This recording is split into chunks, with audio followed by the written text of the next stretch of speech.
anything but a cold open joke, but I don't really have anything today. I'm very tired. I am excited to talk about things because I haven't talked about television stuff in a long time on the Waffle Press podcast. Hello, I'm your host Diego Crespo. With me today I have Josh Rosenfield. Hello. Hello. Happy to be here. How are you today? I'm pretty good, Yeah.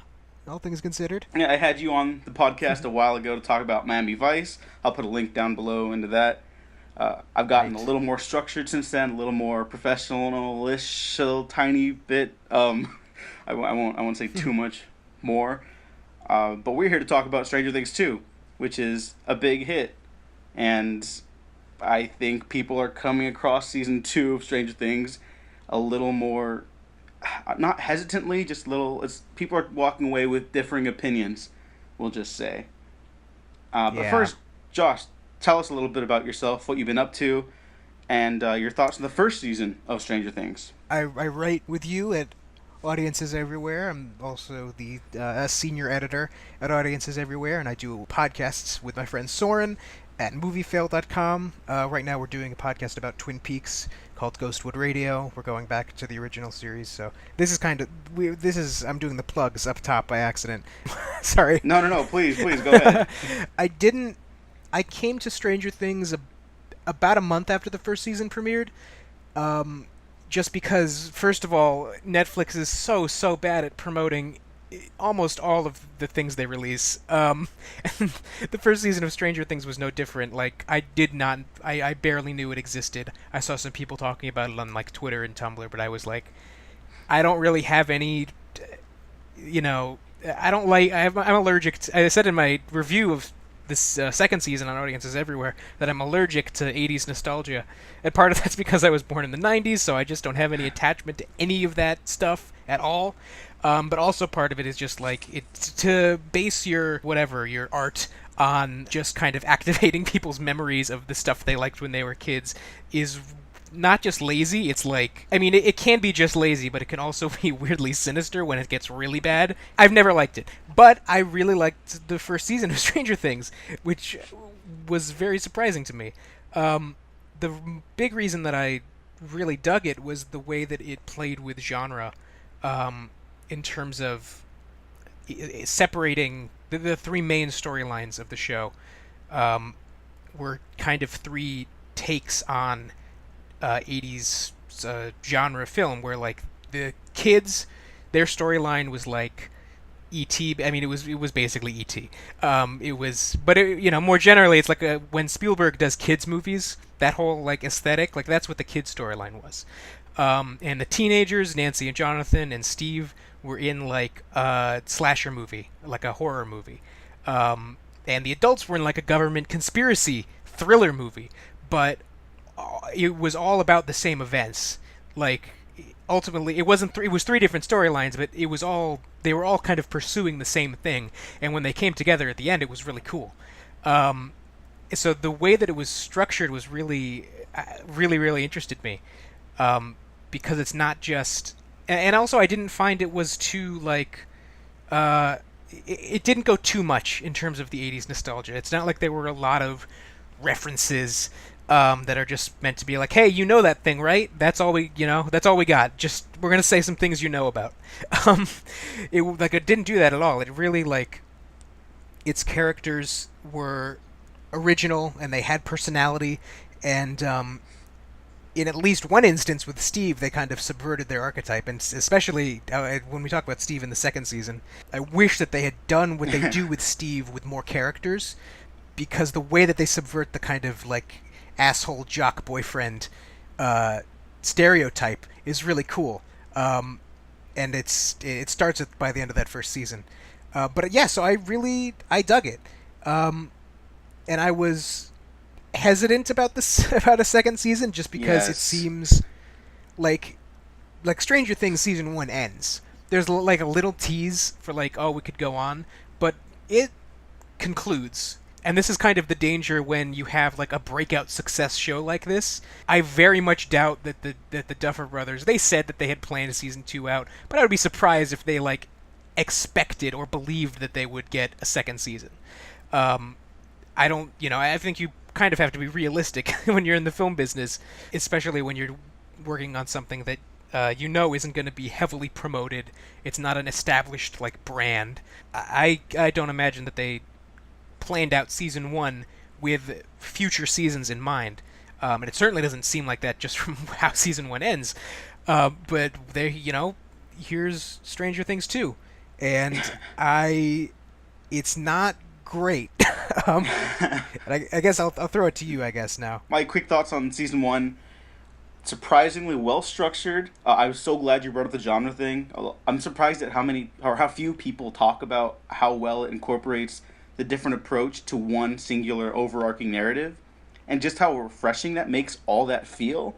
Also, because the characters just are distinct enough from one another, they each have their own little arcs. Nothing huge. It's nothing like mind blowing, but it's a really well told story. And yeah, the '80s set dressing is really just that. It's just like set dressing. It doesn't influence anything too much. It just wears its influences like literally on itself, on its sleeves. But I was very surprised by Stranger Things. I thought it was one of those things that a lot of people would recommend to me, and then I'd end up not liking it. So I was pleasantly surprised by that. And season 2 of Stranger Things, you're absolutely right. Season 1 has a definitive little ending, and season 2 kind of doesn't really know what to do after that. I did this Alien retrospective series with our buddy Matt Garingo, who brought up a very interesting point on our Aliens review, and you're going to hear me mentioning Aliens a lot in this discussion too. No kidding. Where Alien is subtle, Aliens is not. And I think for the most part, Stranger Things can be subtle. Stranger Things 2 was not. And I don't think that was always a bad thing, but there were times where they needed to take a step back and maybe readjust some of the tropier elements. There's nothing wrong with just using a trope. When you have like an 80s Stephen King bully tossed into the mix on steroids, essentially, there's... Yeah. You got to have like a purpose for it.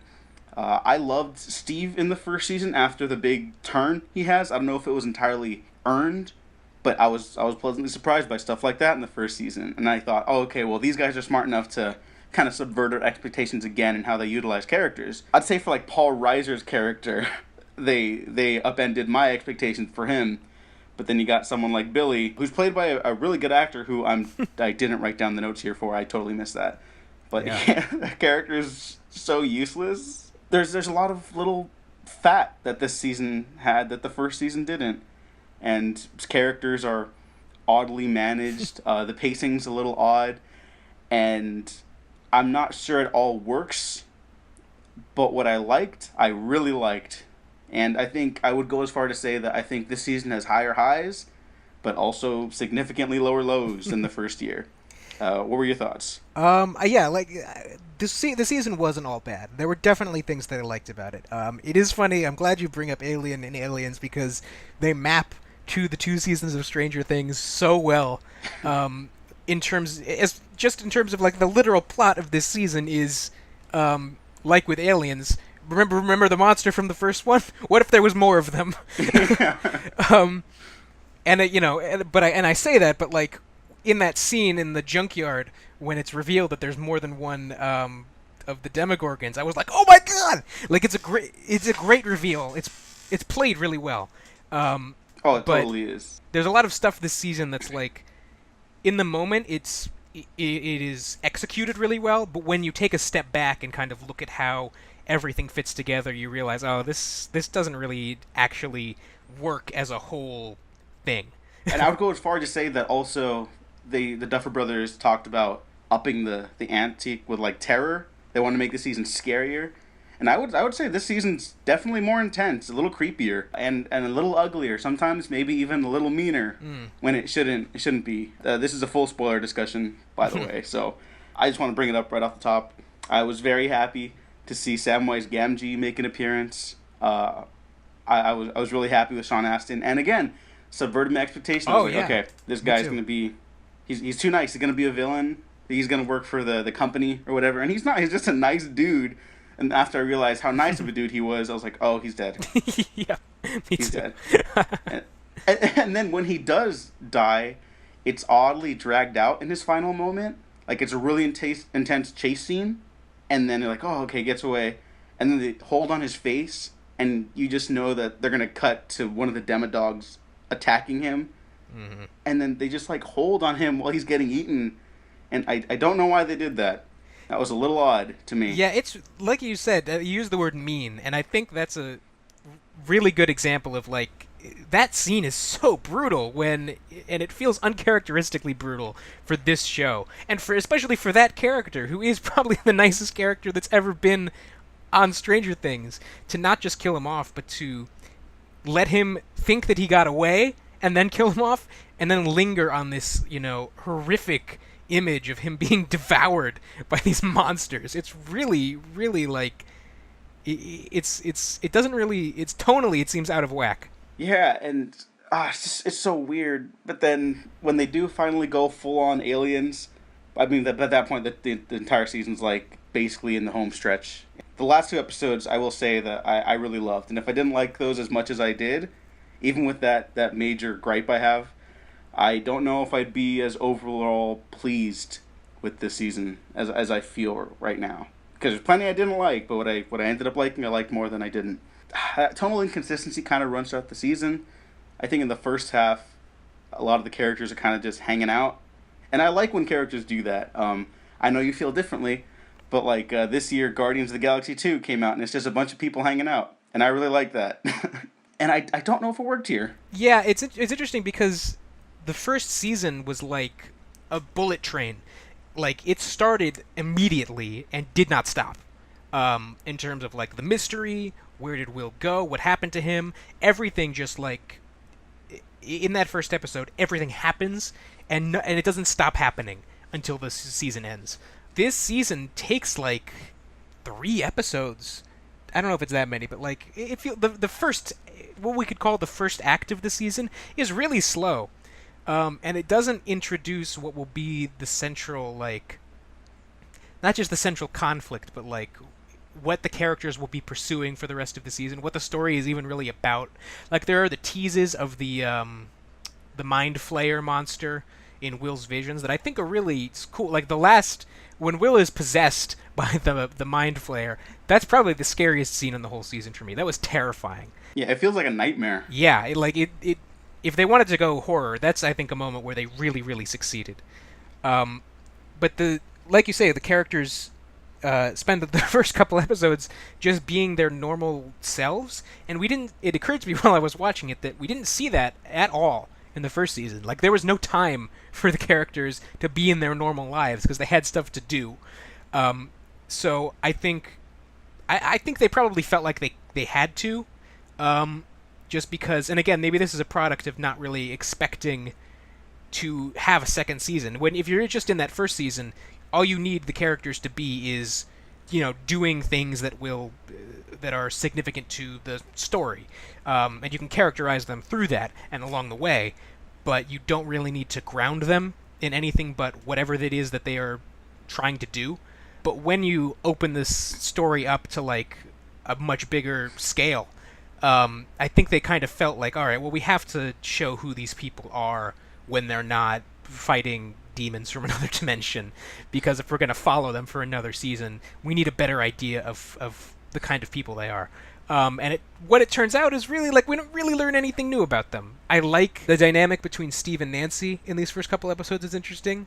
Like Nancy feels the way that I want to say this actually, the way that they dealt with the Barb thing is really smart and subtle and effective. And I'm on the record as saying I do not understand the Barb stuff last season at all. Especially, I rewatched it before Stranger Things 2 came out, and again, I was just like, the whole argument was like, well, Barb dies, and she does die, like, in a really vicious way, make no mistake. But the argument being made was like, oh, well, the show, she dies and the show forgets about her, and it's all about Will. And it's really not true. Nancy's whole storyline in that season is about Barb.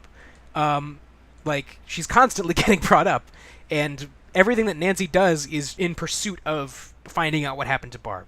and that goes back to like the three kind of storylines of that season. So when I remember hearing that the Duffers were gonna like address the Barb controversy, and I was like, oh God, like I don't like, I mean, I don't think you have to, because I don't think it was a thing at all. But just I was really worried about, that they're gonna that they would feel the need to address this problem that it wasn't really a problem to begin with. But the way they do it is, I think, really good. We see Barb's parents for the first time, and it's not just that they're. It would be one thing if they were just like, grieving the loss of their daughter, but to have them locked in this perpetual like, you know, sad, really, really sad and kind of pathetic like hope that she's still out there somewhere, and they hired like a private investigator because we're definitely a year later we know that she's out there and we're gonna find her. That was really sad, and I like. I don't really like what they do with Nancy this season in terms of pairing her up with Jonathan, especially. But I like how they start her out feeling this just tremendous guilt over, first of all, not kind of indirectly causing Barb to be killed by dragging her to the party and leaving her alone, but also not being able to, having to sit there with her parents and pretend like you don't know that she's dead and gone, and Steve, and the way that Steve plays off that. So I did, in terms of the beginning of the season, I liked that setup. But again, the one thing I really liked at the beginning of the season, the payoff, I didn't like at all. So. Oh, okay. You didn't like the wrap up with Barb, like how they tie it to the company science lab thing? It wasn't so much that. I did feel like that was a little. I wasn't sure how I felt about that. I did really like Brett Gelman's character. Between he's in this and he's in Twin Peaks 2 this year, so he's having a good year. But yeah, that I didn't have a problem with. But it's more like the way that Nancy tries to resolve it and where that leads her. I didn't like for that character. One of the things that I really liked about the first season was that at the end, Nancy and Jonathan weren't together, because in any other version of this story, in the versions of this story that Stranger Things is influenced by, Nancy and Jonathan would get together at the end, and she would dump her awful mean boyfriend, and she would get with the nice guy. But I really admired that they didn't do that, because it's not really realistic. They only spent like a couple days together, and they went through a harrowing experience, but they still don't really know each other. And there's no reason that Nancy wouldn't still have feelings for Steve, even though he was certainly a jerk. I thought that was a really, not a brave choice, but an unexpected one. And they completely throw it away in this second season. So frustrating. Really so frustrating. Fucking frustrating. I want to go on record as well for saying that Nancy was actually my like favorite character of the first season. Maybe not like the best or most defined, but I really liked her narrative, the slasher part of it, and kind of how she's figuring herself out. She's kind of trying to fit in everywhere, and she ends up finding herself along the way. Like, it's just a small little thing, but I really like that actress and the character a whole lot. And this season just doesn't do anything with her that's not related to Jonathan. And Jonathan, another fine character, played by a pretty good actor, I think, but I don't know why they felt the need to do that, other than like that was my biggest fear, that they would just retroactively make them get together. And it's the weirdest thing too, because there's a really compelling story in the beginning of the season where Steve is talking about how he's going to go away to college next year, because I guess he's a senior during season 2. And that's, or even if he's not, I guess junior or whatever. That brings up a very real a problem a lot of younger couples face, is that they have their whole lives to live. So how serious is this relationship that they're getting into? And given that they pretty consistently experience traumatic events now in their lives, like year after year, at least for the foreseeable future, that does bring into question stuff like that. Like, okay, how serious of a relationship is this? Is this just a high school fling? Are we seriously seeing long term? Are we capable of seeing long term? Because next week something might pop out of the ground and swallow us whole. I don't know. And I thought that was really interesting. And then they don't do anything with it. And like the next episode or two, Nancy gets drunk and then yells at Steve, and then he storms off. And I thought that was really weird, because by this point, that felt out of character for kind of both of them, and I was really frustrated by that. And then the last shot, I did like Yeah. the last shot when Steve kind of looks off at Nancy at the dance, and then he kind of just drives away sad. It's just everything around that was like kind of bullshit. I do want to say, I just remembered, when I said that was the only thing I liked from the beginning of the season, I just remembered that's not true, because Hopper and Eleven, their dynamic is excellent. Um, I loved the scenes of them together, and again, Oh, like it's the that best. was the biggest surprise for me coming into this season. I know that there was kind of the tease at the end of last season that Hopper was like leaving her food in the. I'm, by the way, maybe you can clear this up. I'm still not entirely clear on like how it came to be. So like he at the end of the last season, Hopper was called in by the people at the lab, and then we see him putting food in a box, the the Eggos in a box, so we know it's probably for 11. So like they told him that she was just out there in the woods, and they're not, I guess, interested in her anymore. But if you want to like leave her food, that's cool with us. It seemed, and I mean what they do with the Paul Reiser character is kind of clears that up in terms of how he's characterized. But it was like again the setup for it was shaky. The dynamic itself I loved. There's these characters are they bounce off each other so well. I think my takeaway from the end of the last season was that, oh, okay, well, Hopper's gonna have to end up working for this mysterious branch of government or company. It's unclear what they are, but whatever. They're an imposing figure in this world, so they get the job done. They're very much Wayland Yutani in this situation, so whatever. That makes me happy. I figured he was gonna end up working for them in some capacity, and I wasn't sure if they knew about 11 either. I think that was just him of his own volition, because he feels responsible for her now. I don't know why they didn't incorporate that much time between 11 and Hopper in the first season, but whatever, it works. It works well here. And then again, I like how they kind of flip their own little first season with those characters. Like, yeah, they're the scary villainous corporation, and now you bring in old man, happy, cute Paul Reiser. Like, oh no, we're good guys now. And to an extent, they kind of are like the support team of the season, so that way when they all get wiped out in the second to last episode, it's like, oh shit, even they can't stop it, and the stakes are raised. I like that. But overall, I think what I took away most from this season, they're not so much gonna hop around between those types of genres for the characters anymore. Those characters are in those genres for the most part, but now they're gonna filter seasons through like a separate story lens. So this season kept mentioning how it's aliens, and Aliens is about Ellen Ripley confronting the trauma she experienced at the end of Alien. And so I think season 2 of Stranger Things for me really feels like it's making all the characters confront what they went through in season 1. I think that's why the Barb stuff works really well. That's why I think John and Nancy don't work well at all, because that has nothing to do with that at all. And Steve becoming like the best dad in all of Hawkins by the end of it. And I thought that was a really interesting idea for a narrative. And it doesn't always work out, but it's an interesting way of going bigger, even if it's not always better. It's good to address like to not paper over um, the traumatic experience that they all went through last season, and they do. I mean, when I say that the story takes a while to get going, it's mostly because they spend a lot of time going over like who these people have become because of what they went through. And I do like that. For the most part, I think they do it well. And when they do it subtly, I think they do. I prefer it. Like Joyce's even even more overprotectiveness of Will.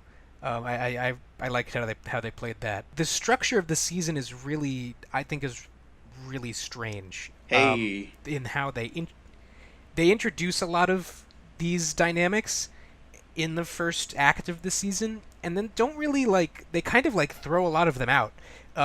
Like Hopper and 11 are great in those first couple episodes, and then like they're separate for most of the season.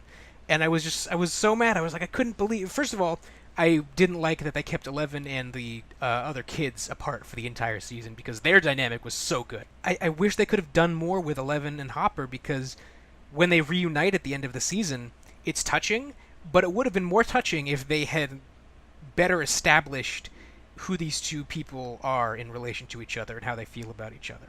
I think they almost get there. Like I love how Hopper is the surrogate father and Eleven is the surrogate daughter, and they both represent something that they want in their lives, but neither is like, you know, they're both the version of what they want that they need, but they are struggling with the fact that, like, you know, Eleven is not the perfect daughter and Hopper is not the perfect father. And coming to terms with that, both of them coming to terms with that, I thought was really touching. I just wish that they had been actually together for most of the season, and that Eleven hadn't gone on that bizarre journey that she does in the middle of the season, especially in that seventh episode. Let's get to that seventh episode in a second, but I think that's also where I'm going to vent a lot of my frustration, is that the separation of the characters feels different. Like in the first opening scene, I got a different vibe. I didn't expect that they were just going to keep everyone separate again, because it's like all the kids running around like, oh, we're going to go to the arcade, and Mike stealing quarters from his sister, and then she chases him out of there. And it felt like that was a natural like little cut. Like, oh yeah, we're going to go from the kids naturally into the teens, back to the adults. And it really doesn't mix it up too much until the second half again. And I don't know why they felt the need to keep them separate. I mean, I think they kept 11 separate because they're trying to do like a Dagobah thing, like from Empire Strikes Back. Be like, oh, she's on her own journey, she's got to learn. And oh my god, yeah. It's just it doesn't really work. But I could totally see why they would try to do that, more so than just, oh yeah, that's from the sequel to Star Wars. Because I think that would be an interesting idea of her learning to deal with who she is, more so than just like what she was made to be. And they don't really know how to pull that off, because it comes across a great tweet. I forgot who did it. I think it was my friend George McCann. Was like, it felt like a CW superhero show, that episode. And for shame, because CW superhero shows are mostly good now, and this episode was maybe not that good. The episode has a lot of problems. One of the main ones, I think, is that it really reveals how little they seem to know about Eleven as a character. Like, they just don't seem to know what to do with her. And now that she has to be more than just like a mysterious and powerful kid who, you know, shows up in these other characters' lives and changes them forever.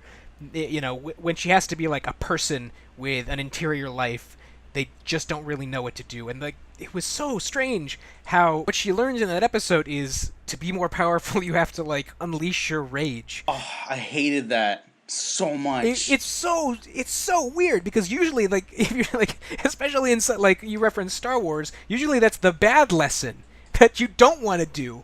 And you know, later you learn that you're not supposed to unleash your rage. You're supposed to, you know, come to terms with it.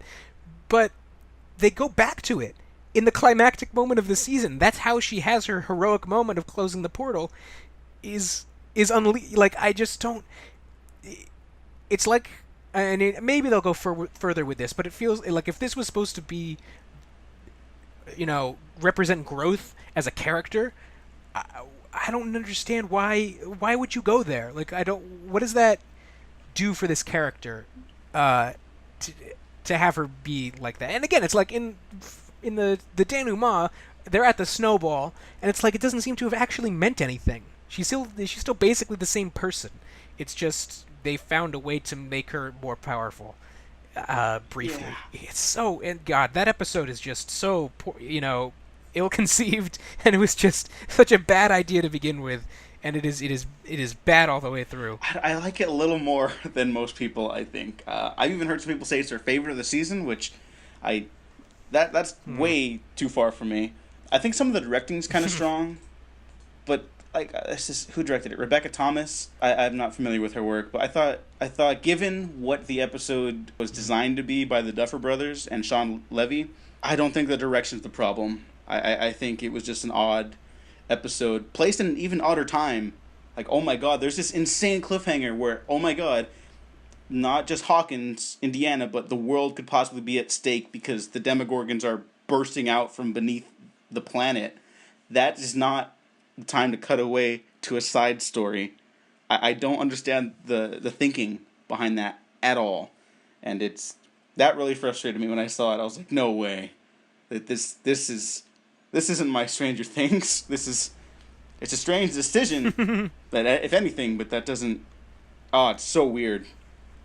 And what the hell? Yeah, it's just like, I mean, on paper, here's the thing. On paper, I think it's a cool idea. I like the idea of there being other, escapees from the lab who have their own different psychic powers. I think she's named Yes. Kali, I think. Her power is really neat. How she can manipulate someone's perception and make them see things. That's really cool. And it's used in a cool way in the season, in the cold open of the season, which again really threw me for a that was loop. so weird. I had no idea what was going on. But the way that they go through with it, first of all, just the basic premise which is 11 finds another person who went through the same thing as her. That's good. But as soon as they start to flesh it out a little more, it falls apart. And, as soon as they write, and also this person leads a roving gang of murderers who kill people who have wronged them in the past, and they all look like, extras from Hackers, and they're all supposed to be like, yeah, we're societal outcasts, for some reason. It's just, it's so, it would be one thing if they were doing, I don't know, robbery. If they were stealing from banks or rich people, that would be a little bit better. At least I would be able to understand them more as characters. But the fact that apparently all they do is just kill people they don't like, I just don't understand why. I mean, it's I guess to get to the moment where they meet up with the person who was the torturer at the lab, and 11 can't bring herself to kill him. But why are you doing this to this character? What does this say? We're not learning anything about this character other than that, now she doesn't want to kill people now. We saw her kill several people in the first season. I don't get it. It's I think they're trying to take her in a superhero route, and as someone who likes those movies even more than you, that's not what. No, it's insane to me. And mind you, that's the turning point for her character. That's what she learned from the season. Out of everything, she learned to use her anger and her rage. In her final climactic moment, when she's facing off against the mind flare. Yeah, mind flare. There's clearly a moment where they could have cut to instead of her getting angrier, cutting to all the memories with Mike and everyone throughout the 2 seasons, and I was convinced that they were going to do where she would turn to Hopper and be like, I can't do it, Me too. and then be like, oh, dad moment, I believe in you, whatever. They're better writers than I am. I'm talking shit, but they're better writers than I am. I don't know, they'll come up with something. And then just the flashing images, whatever, and then she can close it through that. I don't get it. Well, it's what it is. I think it's kind of it's a mismatch in that moment of what she's doing and how she gets there, because what she's doing is something that is defensive. Closing the portal is to defend the people behind her from what's going to come through it. But her motivation is aggressive, and it's what you do to it's what you would think of if you want to attack someone, to channel all of your anger and your hatred. But she's not. She presumably she's doing this because she's trying to protect the people she cares about. But what's going through her mind has nothing to do with them. Like you say, she's not thinking about them. She's thinking about all of the horrible things that have happened to her in her past. If it had been a thing where she has to use her powers to kill all of the Demodogs at once, or rip the mind flare apart, and that's what she thinks of, it would have still been a bad move for the character, but the moment would have at least made sense why she was thinking that. But it doesn't match her actions don't match with her motivation in that scene. This wasn't a problem in the first season at all. Yeah. And I don't know. I hope that they pad this out later. Like maybe they have 11 in Stranger Things 3 like more aggressive and you know what? Oh my god, no, I don't want that, cuz now you know what? They're going to make her like some edgy like punk rocker, or she's like doesn't play by anyone's rules now, and she's going to be like angry the whole time, and then they'll have her like realize that that's wrong at the end of the season. I mark my words, that's going to happen, and it's going to bug me there too. Speaking of things that bug me, though, what did you think of the new additions to the characters? Well, yeah, we said we liked Bob the Brain. Yeah, he was Sean Astin was. I love him. He's great. I like the character. Do not like what they do to him, but I like the character. I agree with you. I like what they do with Paul Reiser in terms of. Yeah, I was totally reading him, especially how they introduce him being like kind of condescendingly nice and patronizing and clearly hiding something from Joyce and Will. So I was like, oh well, he's another evil scientist. But the way that they give him this turn of like, well, he's not, evil. He is certainly lying to them and being secretive, but it's not really like nefarious. He doesn't want to hurt anybody. That was, again, it was similar to what they do with Steve last season, in terms of subverting your expectations of this character archetype. Max is the big addition, obviously, and I have mixed feelings about Max. On the one hand, I like, when we talk about characters being very, tropes, Max is like the biggest trope on this entire show. How she's a tomboy and she skateboards and she gets the high score on Dig Dug because she's a gamer girl. And so of course they're all enamored of her, but she blows them off because she's a loner and she plays by her own rules. So like I really liked the character when she was introduced because it was so brazen and obvious what they were doing with this character, but I kind of admired that because it was just like they weren't even trying to pretend that they were doing anything subversive with this character. I initially liked, what they were kind of hinting at in terms of her home life. Clearly there was some, her brother is completely evil, and there was some hints of some worse stuff going on at home. So I was like interested in what they were going to do with this character. But then it's like in the second half of the season, it becomes like, oh, she's just the love interest. And Lucas and Dustin are gonna fight over her, and that's it. And that really disappointed me. Yeah, that sucks. Dustin is such a likable, cute kid, and Lucas too. I love Lucas's home life too. His family. I could watch an entire spin-off about them. Yeah, they are just the best characters, and they seem like genuinely such good people. And I mean, for the most part, everyone in the show is pretty likable. The only people that aren't are like Billy, Max's older brother, who is also a cartoon. And I'm not going to lie, when he first showed up, part of me was worried, and then another part of me was like, you know what, sure, just go for it. Because, subtlety doesn't mean it's going to be better, but boy, it probably would have helped, because he doesn't do anything. He comes in to beat up Steve later, when he's looking for Max. And Max needs significantly more to do in the back half of the season, because she's not even a character.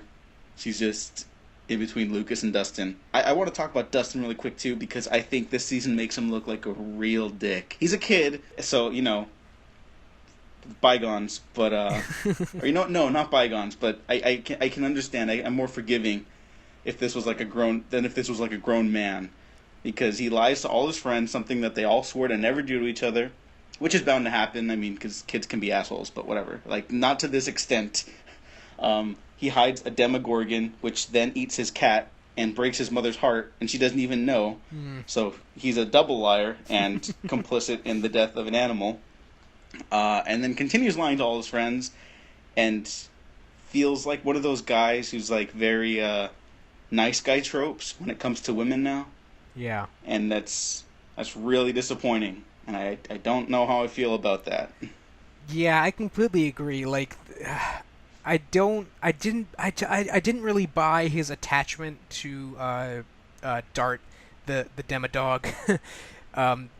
That he immediately grew so attached to it that he like lied to all his friends about it getting away. because if for no other reason than like if you're any of these characters and you went through what you went through last season, and a mysterious creature appears in your town, I don't know how your first thought isn't, oh well, it's a monster and we should get rid of it. You know, obviously, there are monsters that just appear in your town. This is a thing that happens. It's established. I agree with you. Like, I get that he's a kid, but there's a point where you're like, come on, like, you gotta get over this at some point. And yeah, again, and what they do with him and Lucas and Max is just so it's really lazy, and it's when Stranger Things used to play on tropes last season, it would be in a way that was either kind of understandably in a small way, like, all right, well, this is kind of, I get that this is the world you're playing in, and this is just these are the tools in your toolbox to make the thing you want to make. Okay, that's fine. Or they were instances where they would subvert the tropes. Lucas and Dustin this season are one of many examples of like they just do a trope and play it straight. I guess because like they just didn't really know what to do. You know, they couldn't really come up with anything for these characters, so they you know, like the Nancy, like again, like I said, they subverted what you would expect to happen with Nancy and Jonathan at the end of last season, based on what, you know, things that Stranger Things is influenced by, and versions of that relationship that you've seen in the past. But this season, they don't know what to do with those characters, so they just do the thing that they subverted last season. It's crazy, and it's so strange, especially because like it feels like in all of these three main storylines, it becomes about like these the boys or the men, and they're the women that they love but they can't have, and at the end of the season they all get the girl. All of them. Even Hopper does. Hopper and Joyce, because Bob is out of the picture, they get to grow even closer. And it's just like, I was just staring at the TV like, seriously? Are you really doing this 3 times over? Especially when it appeared that you like were self-aware enough to avoid this last season. It was mind-boggling to me that the extent to which they indulged in that. I will say that for Hopper and Joyce, yeah, it's a huge bummer. 1, that they killed off Bob, and 2, that it was so gruesome. But I'm happy that they didn't lean too far. Like, we know what's going to happen eventually, but they didn't lean too far into, like, oh, well, we're going to get together at some point. Right there, he's just there for her as a friend. Like, we know what's going to happen, so that's the only reason why it doesn't bug me as much, because it didn't happen there. And I do like those 2 characters together, but yeah, it's so weird. But for the more relationship stuff, yeah, Jonathan and Nancy, just if that was gonna happen too, push it down further down the line. You know, when the characters actually get to know each other more. Maybe that's what the earlier episodes could have been more proactive about. You know, setting up these characters just as friends, getting to know each other more. So when it does happen, it's not just like, well, everyone's saying it should happen, so I guess we should do it. Because there's like a whole episode where the 2 are told, like, oh, you guys share a bed. Everyone keeps telling them to share a bed for whatever reason. That's kind of weird to me. These are like 16-year-old kids. But yeah. Well, especially because like the way that they characterize Nancy in order to get there is so weird. And they did this last season too, actually. Characters keep talking about how like she's with Steve, and that's not the real you. And again, like Barb did this too. That's not who you really are. And the implication is that if she was being her real self, Jonathan, she would be more suited to date Jonathan.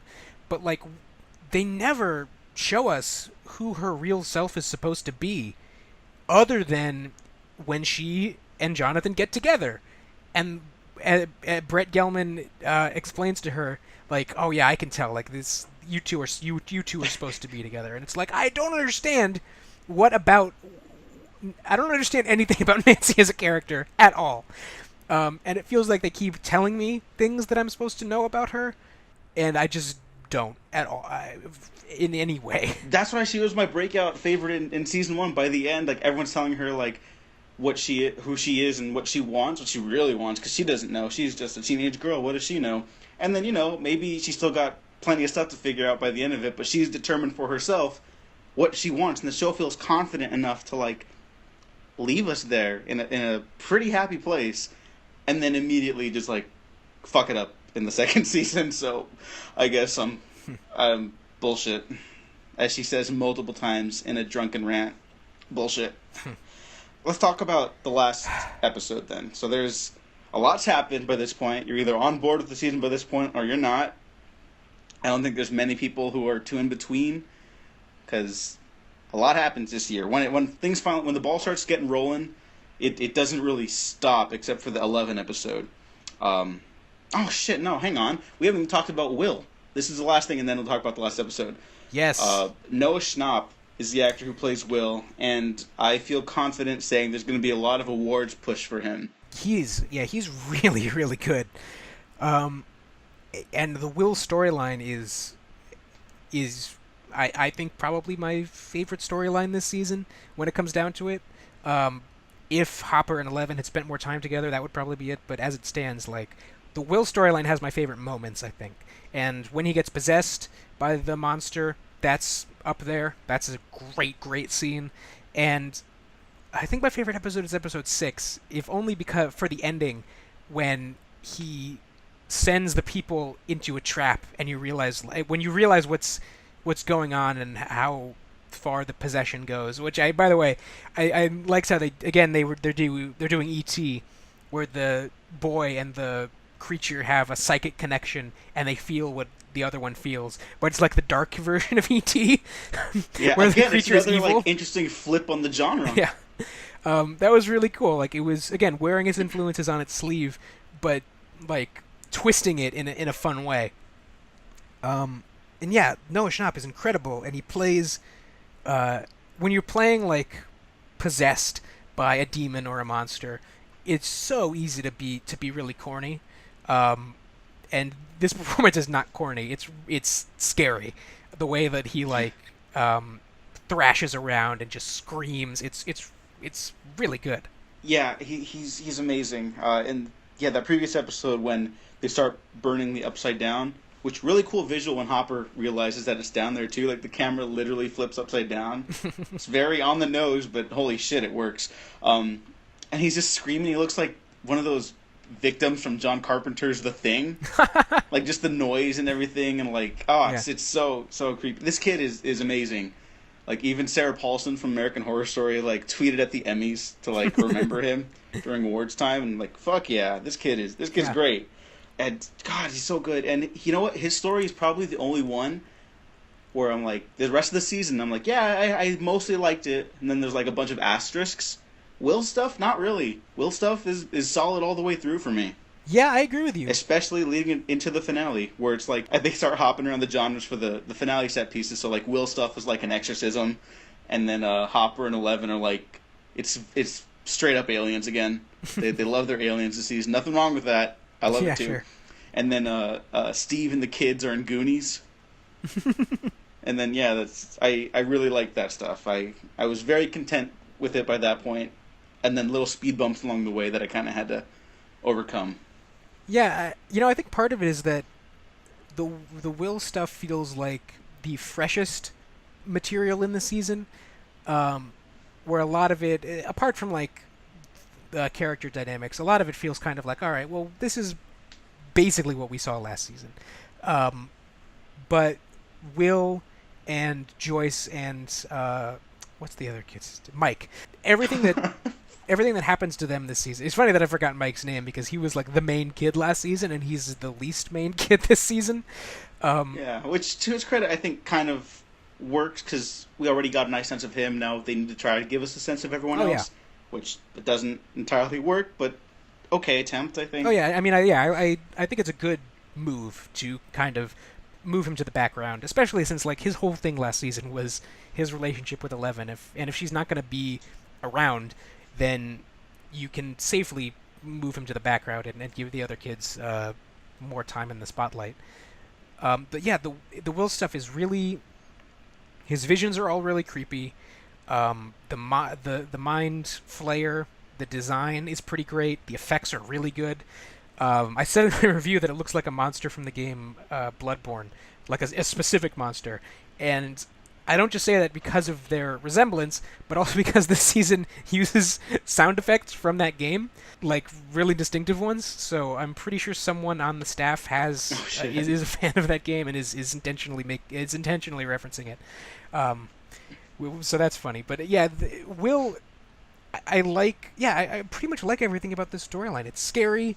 It's weird. It is not just repetitious of either the first season or whatever influences it's drawing on. It's cool. Like I kind of wish that it had been like the whole season, in the way that the search for Will was much more the focus of the first season. Like I wish that what is happening to him could have been more directly tied into what everybody else is doing. And again, like as with last season, they all come together by the ending. But I just wish there could have been a greater focus on Will, because especially in the beginning, the show kind of like forgets about him for the first couple episodes, unless he's having his visions. Yeah, and his visions are super scary too. Like there's that one that it shows like just what kind of supernatural it is when even Joyce sees it on the TV screen and the camcorder. That has like scary implications, because it's not just in his mind, it's something that's real and tangible, just like, but there's like a weird wall separating it, and it's obviously the Upside Down. I do kind of wish that Will had been the one to go up against the Mind Flayer. I don't know how they would go about that. There's no real setup for that other than it taunting him the whole season, and it does make more, I guess, plot sense for 11. That's just something that kind of bugged me a little bit. After that, it's you really feel like they're home free. Once that portal's closed to the Upside Down, all the Demodogs fall. That's some pretty cool visuals, and everyone just gets to celebrate. Take a knee, take a breath of fresh air, go celebrate at the dance. And even though Dustin kind of bothers me now, to no issue with the child actor, he's still very good. And I hope that they fix that character for the next season and don't make me hate a child. It feels like a well-deserved rest, given the ups and downs of the season, creatively and character-wise. Just, it's nice to watch them be happy. I think that's something I appreciate. There's in the opening and end of the season, everyone just gets to be happy, and that's nice. But still, there's still that little hint of something not quite right with the camera going upside down again, and then you see the Mind Flayer over there. And I kind of wish that they hadn't have done that. Because if they're going to go full Aliens doesn't end with the closing shot of, oh, but there's more. It just ends. Because that's all the story you needed. Before we divulge fully into our final thoughts, what did you think of that last little segment? I think it has some of the problems that I talked about earlier in terms of, like, all of the boys have to get a girl for the end of the season. Like they've earned it. That was a little off-putting, more than a little off-putting. But I think you're right on that. Like, this is the season kind of taking a break, and they're going back to the thing they referenced last season, the snowball, and saying, all right, we're gonna just relax for a second, and again conclude this story. And the shot itself in isolation of the Mind Flayer like looming over the school is really creepy and really intimidating and cool. But again, it's like I'm left with the same feeling that I was after the first season, which is like this story feels over. I don't know what else they're supposed to do.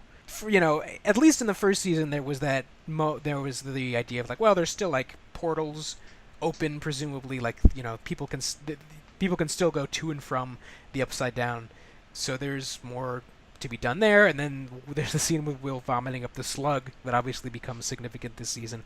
So like they left threads to connect to for if they wanted to go forward, but they don't here really. Like the portal's closed, so the Mind Flayer can loom all it wants, but as far as we know, there's no way that it can get through again.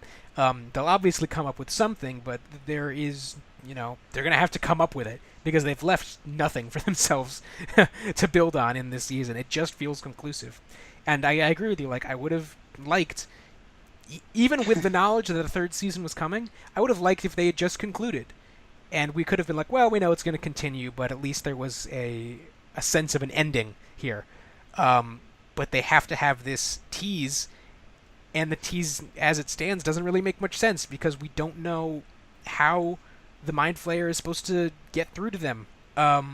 So it's like, okay, well, that's threatening, but like I don't know what I'm supposed to spend. What is the audience supposed to spend a year thinking about in anticipation of the next season? The first season left some things to think about. The second season really doesn't. It ends much more conclusively, and then it doesn't conclude. So Yeah, it's like thematically too. What does it even like mean? My friend and co-host Gene brought up that like, well, I'll be watching you by the Police is playing, and then it cuts to the Mind Flayer literally watching them. So I'm like, okay, that's a little cutesy for me, but okay, sure. But it doesn't add anything to the narrative, and I don't know where you could go. But part of me is also glad that it does feel as conclusive, even more so than the first season, because now they have like almost a completely fresh slate, minus the setup, I guess, in the 11 episode. I know that's supposed to be like a character-driven one, but it's really like not. It's just like, oh, this is what we could explore in future stuff if you guys continue liking our show. Yeah. I don't know. If the first season's Alien, this one's Aliens. The next season obviously has to be the borderline avant-garde Alien 3, which is just like... That would be incredible. It's just this cripplingly depressing like show where like Hopper dies in between seasons and everyone... It opens at his funeral. There's like this Fever Dream style vignette cut like showing like the death of him and like a Demogorgon burst out of his brain or something. I don't know. It would be fucked up if they were like, oh yeah, Alien 3 is a big inspiration for the next season. I'd be happy, and then no one else would. All the kids have to go to prison next season. That's what's going to happen. They all get shaved heads like 11. And then, oh, fuck. Fuck yeah. That's what I want now. Exactly. Like now, if that's what they're going to do, like that, I would be excited for season 3. What were your thoughts on the season overall? And hypothetically, if you had to toss out something that they could strive for, maybe not like an influence or a reference, but like what else could possibly be done with these characters? Yeah, so like I said, I'm mixed on the season overall. I agree with you that it has high highs and low lows. There's a lot that I like, but I don't think it hangs together. I think it makes a lot of mistakes, and really just it goes back to the way that it goes back to tropes that I had thought that it was better than was really frustrating to me. And it just doesn't seem to understand a lot of its characters, and it is like it doesn't bode well for the future for me. Okay, obviously Stranger Things 3 is going to happen. If the Duffer Brothers died and they put me in charge of Stranger Things 3, that's a little grim, but if that were to happen, I would say no more Upside Down. That's done. It's over. Come up with some new supernatural thing that they're going to have to deal with. And it wouldn't be like... I think people would buy into that because it's like, well, there's an alternate dimension in this show, but also people have psychic powers. So it's not like this is a show where there's only one supernatural thing that you can have and anything else is too much. Like, they already have plenty. So, like, if they want to do, like... They could do, like, literal... I mean, you talk about aliens. They could do literal aliens. Do, like, some Area 51 stuff. With like, alien technology. If you want to go back to the 80s, there's stuff you could do with, like, the early internet. Like, I don't understand why all of these kids should be, like, on weird tech early message boards. I think that would be really cool. And just... Don't go... I guess what ultimately it is like, don't go back to the well. Obviously, that's what they're going to do, because in that last shot, they told us they were going to do it, and that's annoying. But Stranger Things, I think, has potential to be, like... I mean... when the first season ended, I was kind of like, well, if they do a second season, it should be like an anthology thing. It should be none of the same characters, maybe in the same world, but, like, it should be a new story, but with the same kind of aesthetic. But they chose to continue on, so I think that, they obviously have to keep the same characters, but if they want to continue on, go in a completely different direction. Throw something new at them. No more Demogorgon. No more Upside Down. Something completely out of left field for them to deal with. Yeah, they need a complete like soft reboot. Yeah. I don't know what shows do that. Like Angel the series did like a soft reboot thing every season, where each season was like a different mystery, but they were playing in like different genres. First one's like a noir, second one's kind of like a fantasy, third one's like an apocalyptic epic thing. It's crazy. Everyone should watch Angel the series. I would kind of hope that they do another one of the experiments that got out, and then they could do the weird hacker gang thing, but like actually flesh them out and make them like scary. Like, I imagine something like a Near Dark situation. Everyone go watch Catherine Bigelow's Near Dark. I talk about it all the time, but you should watch it. That's a vampire movie, but the individual members of this vampire gang, there's only like 4 of them. They all have very distinct traits and personalities, and they're all dealing with something now that they are vampires. Like, they're going to live forever, so what do they want? One of them is just like a complete hedonist, played by the late, great Bill Paxton. Another one's just trying to keep a hodgepodge family together. Another one wants not to live forever. And it's just really simple stuff that designs and fleshes them out in interesting ways and how they play off one another. And just maybe do something like that. Like, I don't think you have to totally nix the Upside Down entirely, but yeah, if the thread is like, well, the Upside Down is going to go into our world again, don't do that. That's boring. Do something else. It's just, I think this show has life in it still. And I liked a lot more than I did in this season, but I'm definitely more cautious now than I was before. Yeah.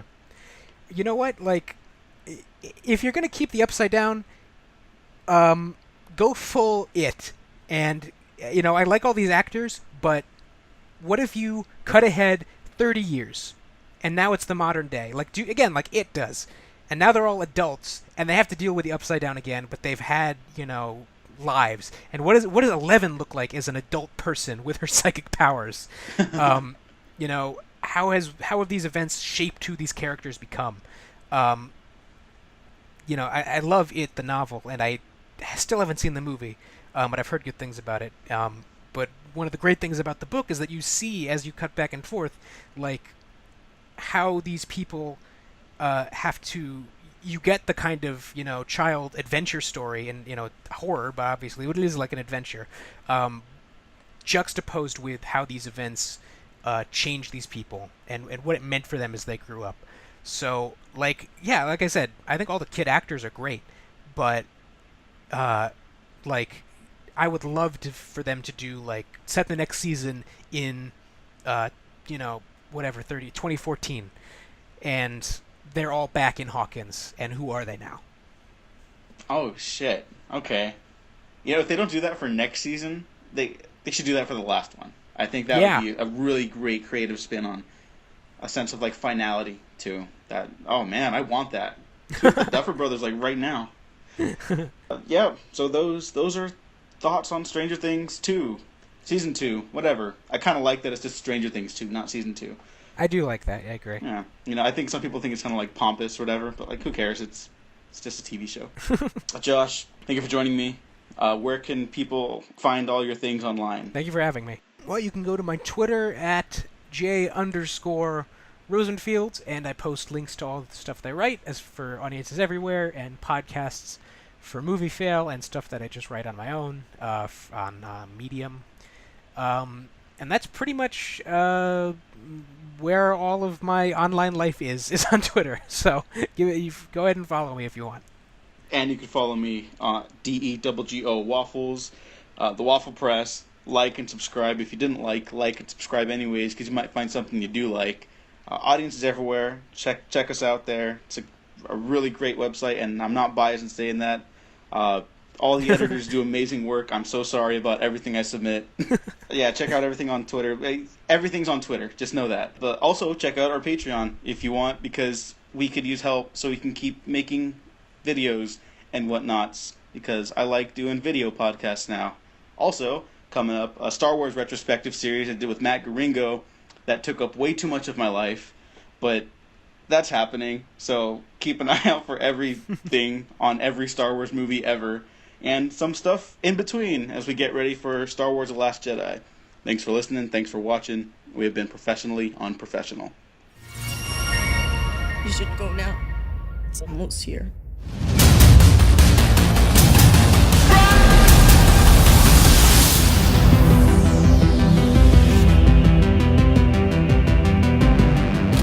You still have that bat? Bat? What bat? One with the nails.